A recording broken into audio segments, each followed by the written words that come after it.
Also, over the past week, we also had Liv Morgan and Dom. They both advanced in the King and Queen of the Ring qualifying matches. So Dom will face Obafemi upcoming, and that will be his opponent. And Liv also has been in the Queen of the Ring tournament as well.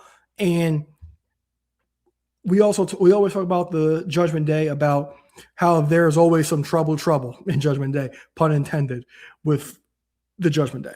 So Liv has been enamored with the idea of her and Dom being king and queen. And it's undermining Roxy, who lost her qualifying match. And also Raquel, who has won her qualifying match and advanced to the next round on SmackDown. And Liv is just like hyping herself up, not being happy for the rest of the family. Raquel specifically. And she's so enamored with her and Dom being king and queen. I think that's a good dynamic to actually have, because the Judgment Day, I don't know how they've prolonged this entire Judgment Day thing. I really don't, because it's gotten a lot of legs, and I cannot believe that the amount of legs that it actually has gotten. We continuously think that they're always going to break up, but they don't. They continue to stay the course. They continue to be a group, and they continue to create stories and intrigue in the company. And that's something that I really think that's admirable. I think that we should have layers to stories in WWE, and that's something that the Judgment Day has actually brought to us. Liv Morgan has constantly been the focal point of the women's division. Dom has been a focal point on TV as well. And now we have this to actually go into. Now, the only thing is, we all know that Liv Morgan is more than likely not going to win the Queen of the Ring. I'm shocked she won her qualifying match, because I expected a returning Stephanie Vaquer, but we're not getting that. What we're going to get is her advancing. And at this point, I think she could probably make it to the finals. I really do. I think Liv could make it to the finals. And then maybe that's where you get Liv versus Raquel, even though we think Io is going to win. Or we can get that return of Stephanie Vaquer in the second round and costing Liv her match. Because last week, me and Eric, we both picked Io Sky to win the entire Queen of the Ring tournament. So we'll have to actually see what happens with that. But I think this brings a lot of intrigue in the women's division specifically.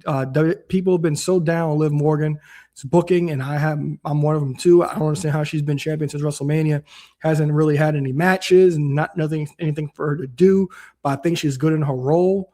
I think that she's been excellent, and I think that she's going to become a star out of this. I think that her match, I think what she does in Queen of the Ring is going to be phenomenal. I think it's going to mean something. I think what she does forward is actually going to mean something from out of this. And the one thing that I'm interested about is there's no way I think Dom wins, but it's something to kind of think about. What if Dom goes past Obafemi? And I don't think it's going to happen, because crazier things have happened, because we got shockingly Javon Evans advanced in his King of the Ring qualifying match. So interesting things have happened. So we will see what happens. But the idea of Liv kind of being so into her and Dom being king and queen like it's prom, I think is very fun and interesting.